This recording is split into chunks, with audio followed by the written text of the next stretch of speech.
Hello, and thank you so much for joining today. Today we are going to be talking about Ecuadorian food, and joining me live is Dunnya Brown. She is in Ecuador. She knows the best about Ecuador's food, recipes, its culture, and I'm so excited that she's joining us because it's a country in South America that maybe you don't know much about, and so she's here to tell us about that. She brings her expertise in baking and candies, and here she is. Thank you so much for joining today. Hello, Jessica. How are you? I'm good. How are you? I'm okay. Hot. He is very hot at the moment. Yeah. It's getting, only hotter, correct? No, it's gonna get cooler this time of the Oh, year. Yeah, that's but at right. the moment, I think we are like 35 degrees or something. That's Ecuador, you know? Wow. Yeah, and that's in Celsius, so that's over 90 degrees Fahrenheit, I believe. Yeah. I don't know Fahrenheit. I just know Celsius. It's hot. I get lost with Fahrenheit. Yeah. And so, Dunya, can you tell us, kind of give us an introduction about who you are and what you do, and then we'll start talking specifically about Ecuador's food and recipes. Okay. I am in Ecuador at the moment. Okay. I travel a lot to New York or Miami because I work, and when I'm there, I also cook Ecuadorian food because there is a lot of Ecuadorians abroad, so they miss our food. Uh-huh. Sometimes I bring products, fresh products from here, and I cook that, so people really appreciate that. Okay, Great. we are the country with the most variety of soups. We have like 570 soups. You knew that? No, I did not know that. No way, yeah. So we love soup here, for example. Wow. Yeah, yeah. The first country is China, after is Ecuador. And yeah, so I love cooking. And I'm not a chef. I didn't study to be a chef, but I was a master chef, you see, behind me. I have that. Mhm. And I did a lot of courses in cake decoration, chocolate, baking, so different stuff. Yeah. Great. That's And how we met, because one day yeah, I did pesto and I tapped pesto in there. it's so great. That's I think what's really, really neat about Instagram here is where we meet so many people from all over the world just on, one common thing, and that for us is pesto. Yeah, people around the world who likes the same stuff that you do. Yes, yes, Yeah. all over. So today specifically, we're going to talk about your country. So what, you mentioned soups. I find that so interesting. Why soup, and why is it important to the culture of your country? Our main dish, for example, like the flag of Ecuador in food, is something called encebollado. And Okay. it's a fish soup with yam, yuca yam. Mm-hmm. So it's fish soup. And we have that like 7 o'clock in the morning, 6 o'clock in the morning. It's the best cure for hangover. For us, we believe that is the best cure for hangover, because you squish lemon on it, and it's a hot soup. So Uh-huh. that is the most traditional dish in Ecuador. So it's a soup. Apart from that, because we have three different regions, apart from Galapagos, would be four, Okay. everybody has their own soup. And yeah, it's very interesting because, yeah, we are the country of soups. We have something called locro. Locro is a soup based on potatoes. We have 500 varieties of potatoes as well. Wow. So, yeah, and from that recipe, for example, we have four different recipes of the same soup, with adding different stuff and all these things. So, yeah, we love soup in this country. And pork is the Mm, other thing. okay. And soup, is it typically hot, or do you also have cold soups? No, we love hot soup. Okay. Gazpacho is a cold soup in Spain. It's very Yeah. traditional. Ecuadorians wouldn't understand a cold soup. Mm, Even if it's like 35 degrees outside, you will have a hot soup. You got know, it. that's funny, but it's how it is. Uh-huh. And you mentioned the one soup that you eat in the morning. So it's breakfast, lunch, dinner. Soup can be part of each meal. Uh, Soup wouldn't be dinner if you go to a restaurant. But we have a traditional soup like it's a noodle soup with potatoes, cheese, and milk. and leek. Yeah, that will be a kind of soft dinner if you want to. Mm. Yeah, in Ecuadorian's house, it's like the typical mommy soup. It's called Yeah. sopa de fideos. Yeah, pasta soup. Okay. Hmm. And pork, you said. Tell us about the importance of pork. The Spaniards came to Ecuador in the Hmm. colonial time. So they were Catholics. And that time, if you didn't eat pork, it was against the religion. So it's our heritage to eat pork. So in the mountains, in the cold part of Ecuador, it's very traditional to eat pork.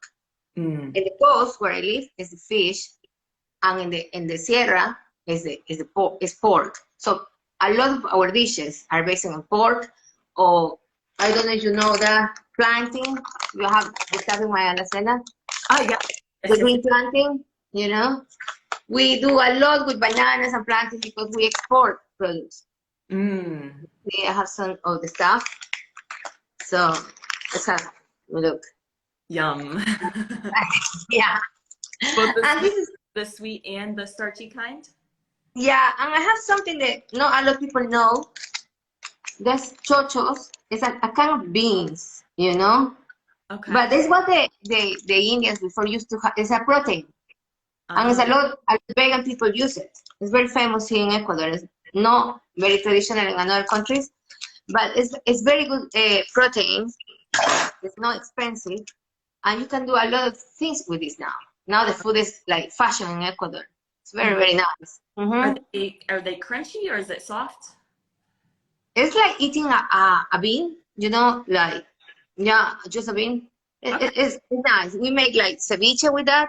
If you Mm. are a vegetarian, you know about ceviches. Yeah, No. we make ceviche with that, and we just make like hummus as Uh-huh. well. Now people, you use it like that, like that. Hmm. Great. And the plantains, that is, something that we see in other countries as well. But, the plantains and bananas, how are they used in different ways? Is bananas strictly for certain dishes and plantains for others? Okay, planting is a kind of big banana. Yeah, Yes. so we eat it green. When it's green, we do it like with like chips. We do dough, so we can make like bread or tortillas. There is one of the second more traditional food in Ecuador is caldo de bolas. We make a dough and make some balls stuffed with meat and vegetables. Ah, So you make empanadas, uh-huh. fasting with the green plantain. You can make a lot of things. Sauces. Um, you mix it with pork or you mix it with seafood. It's a lot of dishes with that. And the sweet ones, also with savory stuff. When Mm. they get yellow, we just fry them and put them next to the rice and some meat stew or beans or something like that. So we eat it as well with salty stuff. And with the bananas, like the fruit, Uh-huh. for example, I have flour, so you can make a cake or a drink with this. Wow. Yeah, you make puddings. You can, it's a lot of things that you can make with bananas. We know how to explode the bananas here. Yeah, yeah, it's so versatile. You're talking about savory and sweet and desserts, dough, and some Yeah, things that, we never thought about here in America using plantains to make tortillas and bread. yeah, it's true because I have a lot of friends I live in London for 10 years. So not a lot of people knows how to do these things with bananas. But when you have friends over, or when I used to live there and I used to feed them, and I say to them, that were bananas. So they were like, wow. There is something else I want to show you. Look, this is my, maize, Yes. corn. Hmm. It's a different kind of corn. We fry this corn with garlic and onions, and it's just a snack. You Hmm. can do it or you just buy them, you Yum. know? Yeah, this is all our traditional stuff. Yeah, yeah. Ecuadorian food doesn't have a lot of marketing, like the Peruvian, for example. Hmm. It's very famous, but we need some marketing because the food here is just great. Yeah, yeah. It's small, but it's powerful, and it's, you talked about the history with the Spanish coming over. So tell us a little bit about, growing up, what is the culture like around food when you're at home with the family or going out to restaurants, street food and things like that? Okay, you remember the dish I mentioned to you, encebollado? Hmm. It's something that I told you, you eat it for hangovers and parties, things like that. After parties, sorry. That is something like to make friends, because you always call your best friend or your group of friends to say, oh, let's go to eat an encebollado. It's like, you know. But food here is more traditional. For example, Sundays is Mm. like the mom cooking something nice and traditional, and everybody go to the house and eat, and or everybody helping, because something about Ecuadorian food is that very elaborated as well. You take Yeah. ages to make one traditional dish sometimes. So all the women in the family get together and help, and if you want to make a big meal for everybody, at least that happen in family with some dishes.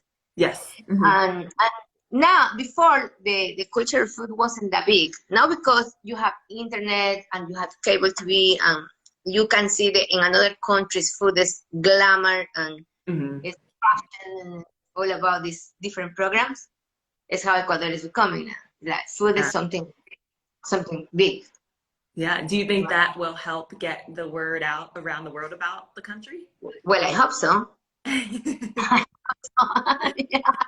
And also doing what you do, all your travels, to different states here in the United States, that is surely one part of the puzzle.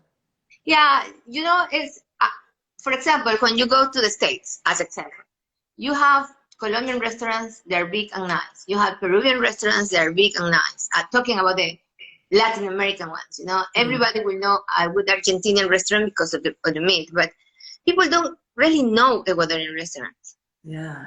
Yeah, they're not famous because maybe they don't look that nice neither. We Hmm. have to make an effort with that. As I say, Mhm. it's a marketing. Ecuadorians know about Ecuadorians places to eat, but not the others. So I Yeah. think it's a little bit to do, but you see around an Ecuadorian restaurant, just try the food. It's delicious. Yeah, yeah. So before we dive into specifically Ecuadorian recipes, tell us about if you had to describe the influence that come into Ecuador, what do those look like? Do you see Spanish cuisine? Do you see your neighbors from Colombia and Peru? Well, we have a lot of influence from Lebanon. Okay. We have a lot of Lebanese food, at least on the coast. We Hmm. have like 100,000 Lebanese people or descendant of Lebanese people living here. Wow. So yeah, we have a lot of Lebanese inheritance from that, and also we have Chinese people coming here. Huh. So we have our own Chinese rice. I was because I cook, so I research stuff. Hmm. And Spanish, yeah, we have. It's like in different countries in Latin America. We have a lot of insights to it, like liver, like kidneys.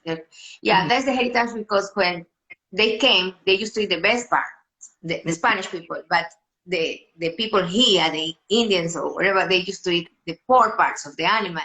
So Hmm. they create those dishes, and we still have those dishes in our recipes.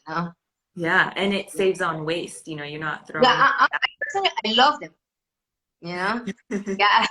For foreigners, it's quite strange seeing people eating feet soup or cow feet soup or I don't know tripe or Uh-huh. things like that. But we really like that. But it's the origin of us eating that. Yeah, yeah. Yeah.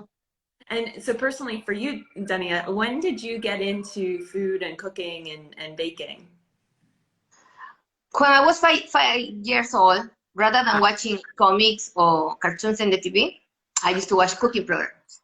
Ah. So I think I always like it. I used to see my grandmother love the way the kitchen cooking for everybody, and so I grew up thinking like that. I like cooking, and I always did. When I was teenager, where I have to study, I went to university. I didn't have much time, but after I decided that I went to live to London, I was craving the typical dishes from here, and you couldn't find places there. So I said, well, I will cook myself. I start cooking the traditional Ecuadorian food when I was abroad. And I have my group of Ecuadorian friends, and they used to enjoy it. So it's how I started cooking Ecuadorian food and learning foreign food as well. Okay. British food as well. I love it. Ooh, yum. What's your favorite foreign cuisine to cook? To eat will be Thai. Okay. To cook, British. Because Ah. I know most recipes, you know. Yeah. That's great. And so at the age of 5, you know, you're learning, you're watching these shows, learning about cooking. What, if you can remember, was the first thing that you made all on your own? Rice. Everybody here they should know how to make rice, you know. In Ecuador, you know how to make rice, you never starve yourself. Because the base of our food is rice in general. We eat rice with potatoes, we eat rice with pasta, we eat rice with everything. Yeah. I don't do that in my house every day, but it's how we do cook. The first thing I learned how to cook is rice. And it's not that easy. You have to have the secret to cook rice as well. Yeah. So yeah, rice was the first thing I learned when I was 9. After that, you can put an egg on top, you can open a can of tuna, you can do whatever, but you have rice. So yeah, that would be the first thing I learned how to cook. What about you? Oh, that's a great question. I would say either eggs or grilled cheese, I think were the first. Grilled cheese is, you know, 2 pieces of bread and you put butter on each side. But that's not cooking. Is that making sense? Yeah. Cooking, I don't know. I think I would say something with chicken, probably. I eat a lot of chicken, you know. It's kind of like you like chicken? the pork. Yeah, you like pork? Yeah. I like. You don't eat everything. You are not vegetarian or something like that. No. Oh, yeah, cool. I love Italian food though. I try to cook once or twice a week as well. Yeah. For health reasons or just to try new things? I think it's quite healthy to have a break from meat once a week at least. And also because it's nice. Some recipes are very nice, and you don't eat meat or you don't miss meat, and if the recipe is very good, so it's fine. It's quite and good. if you have fresh produce, you know, available, it's great. The locro, the soup I mentioned to you with the potatoes, is vegetarian, for example. So it will be once a week in my house at least. So yeah, I like all kind of food. I'm a foodie. Which is why I'm so happy to, you know, it's what we had today. Yeah, and so Dunnya, let's move into kind of the different times of the day. In Ecuador, what does breakfast look like? We talked about the one type of soup, but what, you know, on a work day, what do you eat before going into work? What's normal? Breakfast in Ecuador traditionally, Monday to Friday, will be coffee, bread, eggs, juice, like continental breakfast. You know, it will be. If you had more time and you are a traditional mom, you will do fried green planting, tostones, patacones we call, and you know, we will do that with cheese. If you are the kind of mom who wants to keep it a little bit more or something like that, so you will do green planting fritters, you know, with some cheese next to it. But traditionally, it's like normal juice, eggs. Yeah. Weekends is different because we will eat that soup I told you, or we will eat, and it's another soup traditional on the coast as well, made with the tripe of pork, and green planting and everything. So we will eat those stuff, that stuff for breakfast, soups for breakfast. And if you're in the Sierra, you will go and eat something a bit heavier than bread and coffee for weekends are different for us. We will eat that. You have time to as well. Yeah. Well, you will eat, I suppose, pancakes and scrambled eggs and bacon and sausages and big dinner breakfast. You know. Yeah, very similar. Breakfast when I am there. I'm traveling tomorrow actually to the States. Oh, wow. Yeah. And with you talked about juice. What is the typical, is it orange juice, apple juice? We have fruit that there is not in other countries. Mm. We are quite lucky with that. We have something called tomate de árbol, like a variety of tomato. Yeah, I don't know how you call it in England. I used to know the name. That's Yeah, but we have different kind of fruit. So it will be like whatever of those, and obviously orange. But orange sometimes when it's not inside the season, it's quite expensive. mm. And when it's a season for orange, you could get 25 orange for $1. So everybody will have oranges at that time of the year, you know? It's like mangoes. Mangoes, after February or March, you don't find mangoes. But when Mm. it's mango time, it's like very cheap. You know, we have the seasons for fruit. Yeah, and there is other fruit you can find the whole year, like lulo, like they call in Colombia lulo, or naranjilla, or tomatoes, or papaya, melon, watermelon. That will be the whole year, you know? Yeah, I find it fascinating that there are, you talked about the fruits that we just don't have here in the States. And I think that's so important. You're kind of bringing awareness to Ecuador's food. Some of those items is really important, to say that you grow and produce these fruits that we just don't have. So that's part of, getting the word out and educating other people about those And foods. when you live out, you really miss that, because you can eat orange juice everywhere. You Yeah. can eat strawberry juice everywhere. But there is fruit that you don't get in other places. So yeah, you really miss that. Yeah. Yeah. What about any vegetables that are similar that are specifically unique to Ecuador? Vegetables. This one, Uh-huh. I told you before, that is something I think is very Ecuadorian.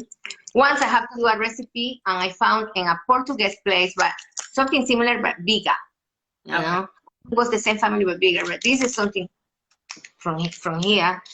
Um, I think because South America is quite close, Colombia, Venezuela, Ecuador, Peru. So we have kind of the similar ingredients, But vegetables that you cannot find abroad, I will say, well, I used to live in England. So for me, what I used to do is walk and trying to find everything. So it was somebody who always have that, like the planting. Here you can find for $1 five of those.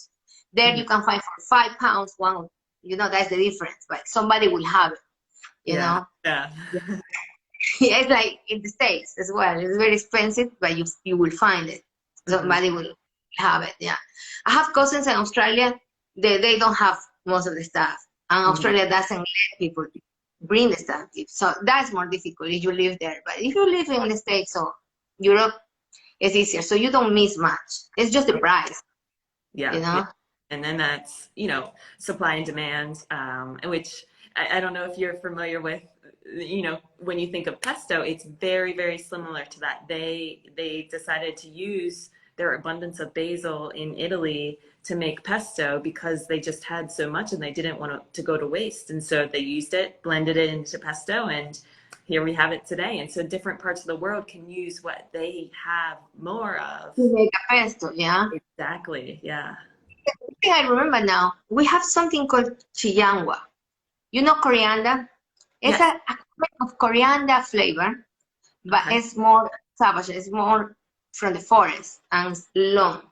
So that one, I think we cannot find it somewhere else. Ah.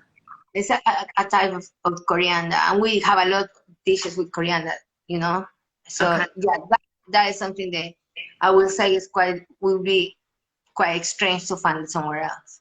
Mm-hmm. Yeah, things like that. Little ingredients, little spices, Mm-hmm. But fruit and vegetables, yeah, maybe you will find it, but exported from here, to other countries. Uh-huh.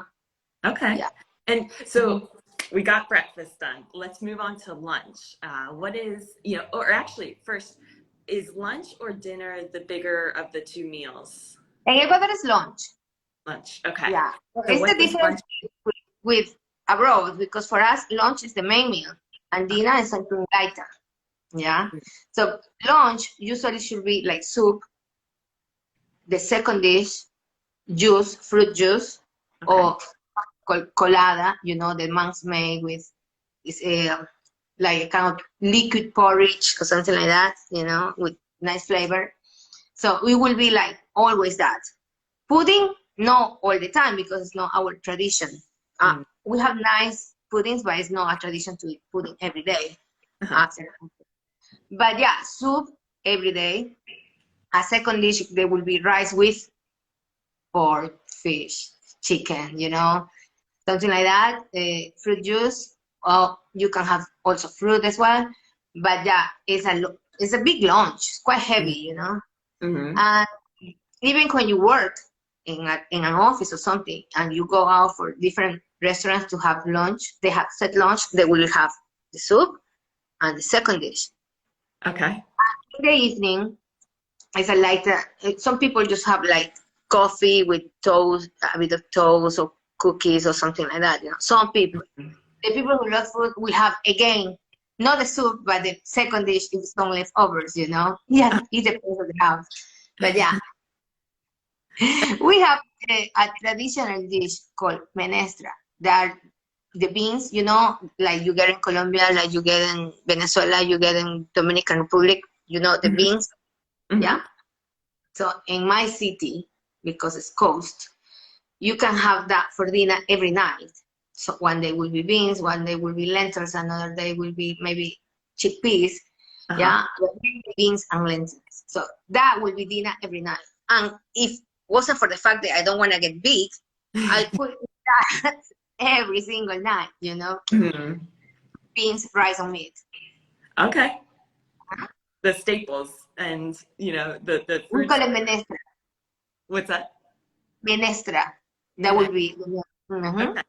Great. And what about, your what's closest to home for you, desserts? What do desserts look like in Ecuador? Oh, okay. We have, for example, you like figs? Hmm. Yes. Yeah. We cook figs. Yeah, we have to make like 4 cuts. Leave the figs to take the sour water they have inside, Uh-huh. resting again. And we cook it with panela. Panela is the sugar cane blocks. Okay. Yeah, and some spices. So that is very traditional. The figs, dulce de higos. Higos in English is figs. I have there. So that is something very traditional for us. And you have to eat that with a bit of cheese next to it. Okay. For some reason, we like the sweet and sour combination, like cheese with something sweet, Hmm. like the sweet plantain with cheese, or figs with cheese, or arequipe, toffee Yes. Yes. with cheese. Everything will have a bit of cheese, I suppose. Yeah, that's very traditional, that one.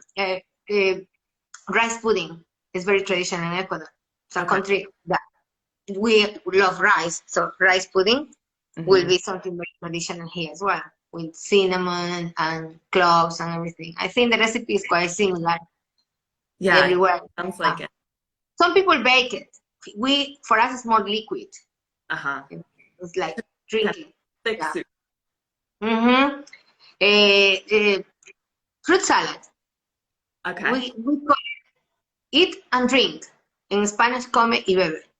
Fruit salad is very traditional, but with our fruit, like Yeah. we wouldn't put apple or grapes, but we'll put like papaya, melon, banana, orange juice, pineapple, all the tropical stuff.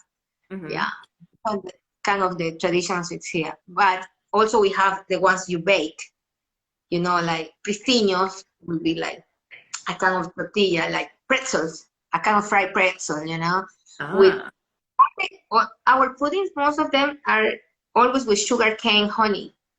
Okay. With the sugar cane, we try to make a honey or syrup, and we serve it with something like that. That sounds great. Yeah, it's And different, but it's quite nice. yeah, yeah, amazing. I really like, just it sounds very fresh, and flavorful. A little bit of sweet, a little bit of sour, savory, all of it.